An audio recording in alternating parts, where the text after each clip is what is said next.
Y bueno, ya tenemos aquí al doctor Isaac de Paz. Tenemos poco tiempo, Isaac, pero muy relevante. Vimos la llegada de Lenia Batres a la Suprema Corte de Justicia de la Nación.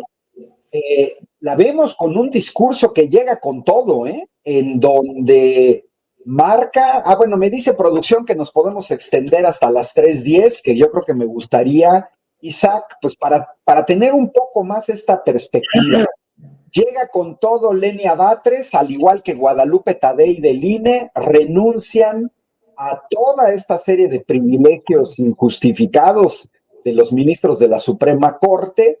Vimos ayer su discurso inaugural en donde señaló claramente que si la Suprema Corte actuara como un verdadero tribunal constitucional, no prevalecería la Suprema Corte, sino la Constitución.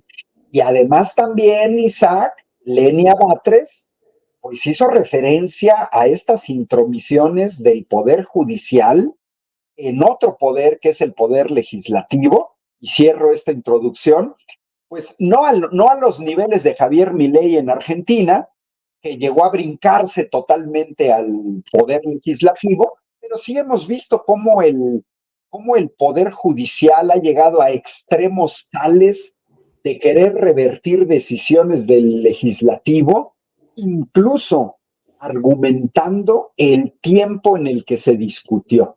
¿Cómo ves esta llegada? Sabemos que está en minoría, lógicamente.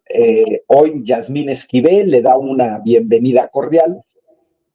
¿Cómo ves la llegada de Lenia Batres a la Suprema Corte? Y bueno, esta primera aparición ya de Lenia como ministra, estimado Isaac. Bueno, mi estimado público de Sin Censura, querido doctor Ángel Valderas, y muy admirado. En general, la llegada marca un momento histórico relevante porque tenemos una crisis de credibilidad en algunas decisiones de la Suprema Corte, no necesariamente en todas, pero sí en general. Y luego tenemos una crisis organizacional y también de mucha más profunda pues, hondura en el Tribunal Electoral, en la Sala Superior. Es decir, en los dos órganos que interpretan, que tienen esa capacidad de interpretar en última instancia la Constitución, pues hay una gran crítica social y en la Sala Superior del Tribunal Electoral hay una crisis terrible, ¿no? De credibilidad organizacional. Bueno, ni ellos mismos creo que se pueden ver. Entonces, esta llegada de un perfil atípico como Lenia Batres marca una forma distinta de ejercer el derecho desde la Suprema Corte. Ella abiertamente es de izquierda, lo ha dicho, se conoce su currículum desde hace pues más de 20 años como cercana a las causas sociales de la izquierda y particularmente cercana al presidente López Obrador. Esto puede ser algo disruptivo, pero como yo lo he sostenido siempre, quien llega ahí necesariamente tiene que tener ese aval del Poder Ejecutivo, porque así lo dice la Constitución. Entonces, es ingenuo pensar que los ministros, las ministras que en este momento están en la Corte, no son cercanas, o son neutrales, o son ajenas al poder político. Pues claro que tienen una agenda política, el derecho en sí es política. Entonces, creo que viene bien una visión muy crítica desde dentro de la Suprema Corte.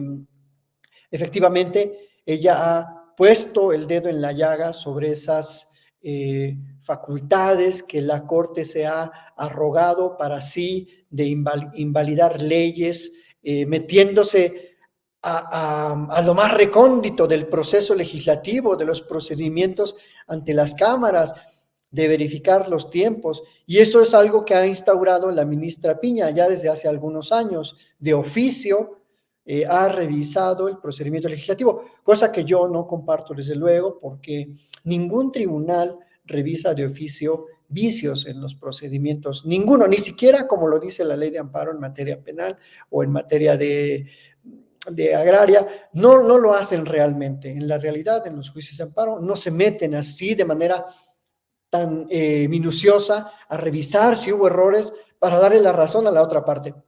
Entonces, creo que ahí tiene razón la ministra Lenia en cuanto a que la Corte se está excediendo en sus facultades de legislador y se está convirtiendo en un, como se le conoce en el argot jurídico, en un legislador positivo, o sea, en un fabricante de leyes, sobre todo porque la Constitución fija reglas bastante claras en cuanto a cómo se deben y cuándo se deben invalidar leyes.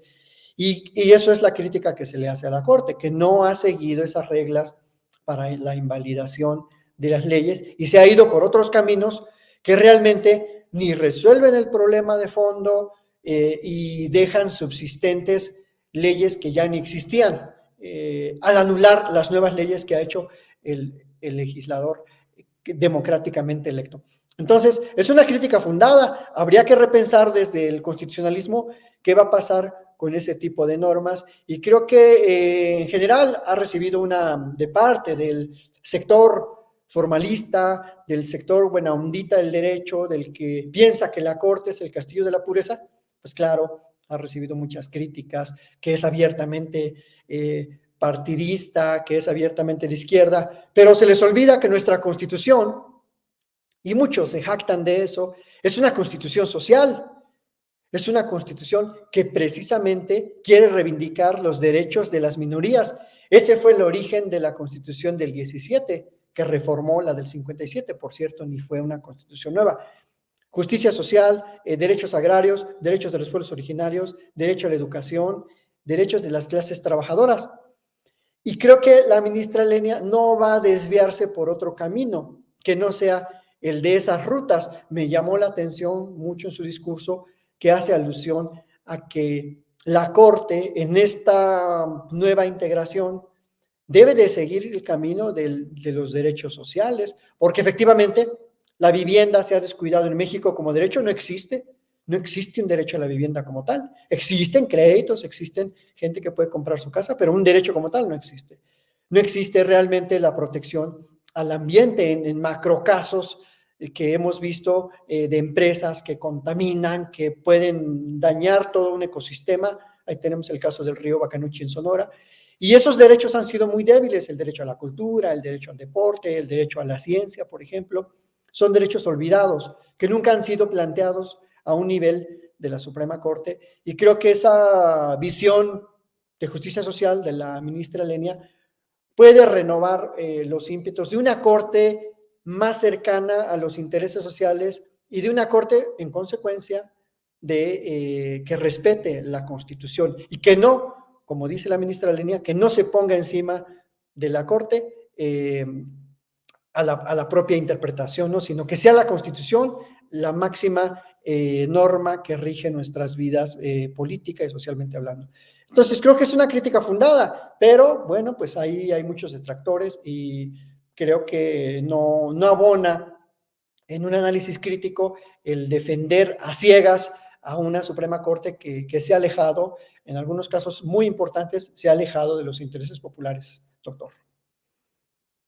Isaac, tú como experto en cuestiones jurídicas, constitucionalista, ahorita me llamó la atención y creo que sobre eso a mí me gustaría abundar en el poco tiempo que nos queda.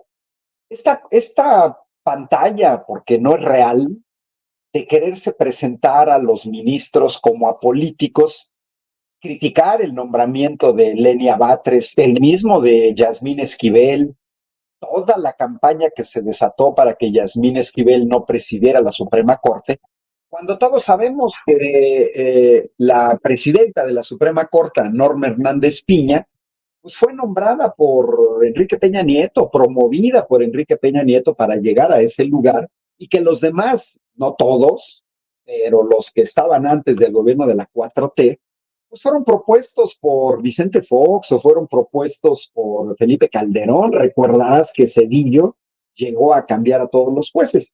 En otros países, creo que esto lo sabes bien, hay más transparencia y menos escándalo en este sentido. Ahorita mientras estabas hablando, estaba revisando cómo está la composición de los jueces en España, porque abiertamente en España se señala de jueces conservadores y jueces progresistas, pero con nombre y apellido. O sea, estamos hablando del máximo tribunal español, que es el Tribunal Constitucional, donde claramente dicen, miren, el sector progresista son estos 7 jueces y el sector conservador son estos 4, de manera abierta. En Estados Unidos, de manera abierta, de los 9 que conforman la Suprema Corte, 6 son conservadores, 3 son progresistas, pero se sabe con nombre y apellido quiénes son los progresistas, quiénes son los conservadores. Yo trabajé 10 años en Italia, bueno, estudié y trabajé, y yo recuerdo cómo me llamó mucho la atención la llamada magistratura democrática, que agrupaba a todos los jueces, digamos, de izquierda, pero sin andar diciendo, no, es que yo soy apolítico, pero en realidad soy de izquierda, o yo soy neutral. No, o sea, abiertamente en otros países se sabe, a ver, en el máximo tribunal, estos son conservadores, estos son progresistas, estos son de izquierda, estos son de derecha, y aquí en México hacen un escándalo tremendo porque llega una de 11 que abiertamente asume posiciones de izquierda. ¿Cómo ves esto que yo le llamo atípico de México? Yo creo que yo lo veo como que forma parte del cambio o suena muy novedoso, algo que es usual y estándar en otros países. ¿Cómo ves esta? Yo hasta agregaría, hay una gran hipocresía de quejarse de la llegada de Lenia Batres y que se asume de izquierda, cuando tenemos claramente jueces de derecha y no nada más en la Suprema Corte, en todo el Poder Judicial. ¿Cómo ves esto? Vamos hacia a que del futuro se habla abiertamente, mira, de estos 11, estos son de izquierda, son de derecha, son conservadores, son progresistas. ¿Cómo la ves? Hacia el futuro de esta Suprema Corte. Bueno, en primera, estimado doctor, pues como tú bien lo has dicho, en otros países es normal. O sea, nadie se desgarra las vestiduras, nadie hace un drama, nadie se indigna que llegue un perfil con una visión política clara o ideológica. Nadie. Y eso ha sucedido, como tú dices, en España, en Italia, en Estados Unidos, todo el tiempo. Por ejemplo, Trump movió los equilibrios de una corte progresista, ahora tenemos en Estados Unidos una corte pues conservadora, porque la mayoría de los votos los tienen los conservadores, tienen por lo menos 5, a veces hasta 6 votos llegan a tener de los 9 que son. Entonces, es normal. En España, por cierto, como tú estás mencionando, los jueces del Tribunal Constitucional o magistrados, como se les conoce allá, son elegidos 2 por el gobierno, 2 por el rey, 2 por las comunidades autónomas, 2 por otros órganos políticos y son elegidos de manera escalonada. Es decir, se reparten los nombramientos precisamente para que haya equilibrios políticos en la interpretación constitucional y esos equilibrios corresponden a los intereses políticos. Porque cuando se interpreta la Constitución, se interpretan las reglas del poder. Entonces, nos guste o no, va a seguir pasando. Yo creo que en este aspecto que mencionabas, doctor, se tiene que normalizar que van a llegar perfiles claramente con una visión política. Lo que pasa en México, doctor, creo que son dos cuestiones fundamentales.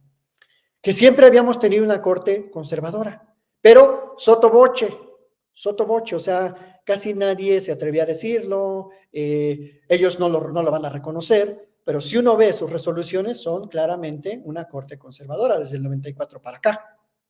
Entonces, claro, llega alguien medio izquierdoso, medio que la justicia social, que los grupos vulnerables, pues ahí lo critican, lo empiezan a decir que es muy progre, que eso no va. Y eso también se debe, estimado doctor y público de Sin Censura, a que la academia es muy acomodaticia, la academia constitucional, le encanta quedar bien con la Corte, han sido siempre favorecidos por la Suprema Corte. Es más, ¿de dónde salen o de dónde han salido varios ministros de la Corte, de la Academia, de la UNAM. Es decir, siempre hemos tenido una Corte muy aristocrática, muy chilangocéntrica.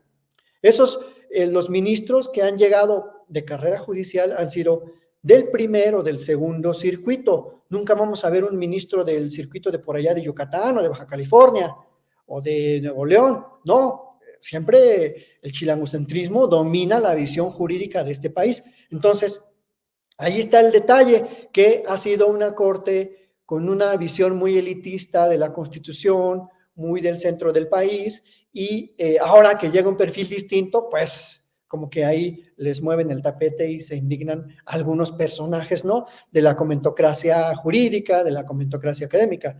Pero se tienen que acostumbrar en que este país ya cambió y ahora puede llegar a la corte un perfil distinto, no necesariamente constitucionalista puro o constitucionalista pura, y pues así va a ser. Yo creo que es normal y tiene que seguir sucediendo de esa manera para que en la corte de verdad sea un tribunal plural en donde haya distintas visiones, pero sobre todo en donde prevalezca siempre la interpretación constitucional que favorezca al pueblo. Porque, ojo, no porque a veces la Constitución tenga alguna regla, quiere decir que esa regla necesariamente es buena o es favorable al pueblo. Tenemos una Constitución todavía con muchas formulitas neoliberales. Esa Constitución fue reformada a diestra y siniestra por Fox, por Peña Nieto, por Calderón, y no necesariamente esas reformas han sido buenas, pero claro, esas nunca se criticaban, nunca se cuestionaban, solo ahora, ¿verdad? A partir del 2018 resulta que hay bastante crítica constitucional y creo que tenemos que acostumbrarnos a que la integración de la Corte tiene que ser más plural y con perfiles distintos. Doctor, eso es lo que podría agregar a este último comentario que me hacías.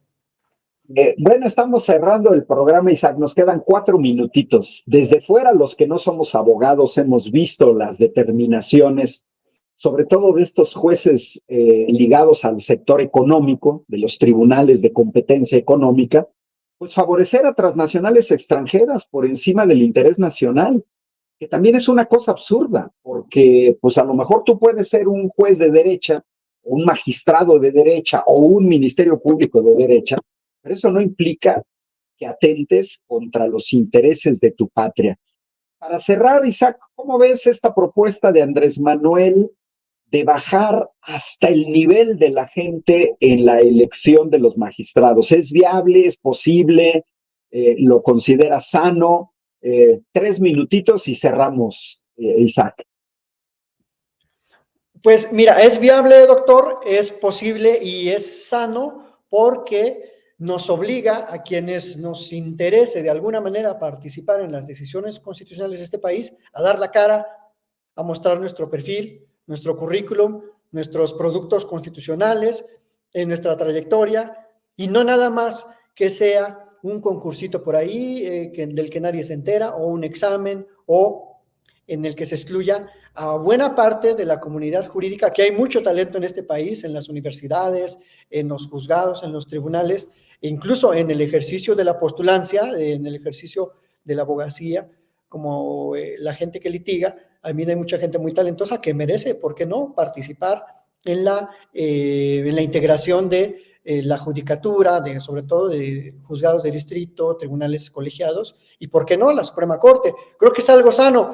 Yo pondría algunas reglas muy claras, algunos filtros, procesos y plazos específicos, exámenes, y creo que es bueno que la judicatura se someta a la rendición de cuentas y a la elección del pueblo, porque al fin y al cabo imparte justicia para el pueblo. Entonces no hay ninguna diferencia, pero es una idea disruptiva, es una idea atípica que no cuadra, no le cuadra a la gente que tiene una mente muy lineal, que siempre ve al derecho como algo muy formalista, que vea las reglas como sagradas, que son intocables, que no se deben de modificar. Y eso creo que es una visión pues decimonónica del derecho que ya no va en esta época de la 4T, doctor. Así que ojalá que sea una reforma integral, hay que analizarla, criticarla, debatirla, y bueno, pues aquí estaremos para seguir contribuyendo en el mejor canal de noticias, de análisis y de crítica que es Sin Censura, mi querido doctor. Pues muchísimas gracias, doctor Isaac de Paz, constitucionalista, jurista. Me gustó mucho la charla, el tener tu punto de vista sobre estos cambios que está viendo en la Suprema Corte, en el Poder Judicial. Esperemos que en la segundo piso de la 4T se pueda consolidar una reforma al Poder Judicial. Creo que el Poder Judicial quedó exhibido en este sexenio porque tú lo señalaste. Antes no se oponían a nada, dejaban pasar todo estaba muy bien, no se atrevían a cuestionar al Poder Judicial y el mismo Andrés Manuel lo ha dicho. A hoy sí tienen la libertad de oponerse. Desgraciadamente lo hacen con base en este chip neoliberal. Un abrazo cordial desde Querétaro. Muchas gracias al doctor Isaac de Paz y a los que siguieron esta transmisión en Sin Censura, aquí sustituyendo a nuestro buen amigo Vicente Serrano, que está en Chicago, bajo un frío tremendo y que anda haciendo además entrevistas en las calles. Muchas gracias por el apoyo y todos los que siguieron esta transmisión en vivo en Sin Censura TV en Facebook y los que nos han estado escribiendo en Sin Censura TV, Sin Censura Media, Sin Censura Presenta. Los saluda Ángel Valderas Puga desde la ciudad de Querétaro y los invito a mi espacio de los miércoles de 4 a 5 de la tarde llamado Se tenía que decir y se dijo. Muchas gracias en los controles técnicos a Héctor y también muchas gracias a Ceci en Chicago, muchas gracias a Marvel y los invitamos a que sigan en las transmisiones de Sin Censura, a que sigan apoyando con sus likes, compartiendo las transmisiones, con sus super chats y pues tengan un feliz año 2024. Por aquí nos vamos a seguir viendo en como dijo el doctor Isaac, pues uno de los mejores canales de YouTube que tenemos en México. Saludos cordiales.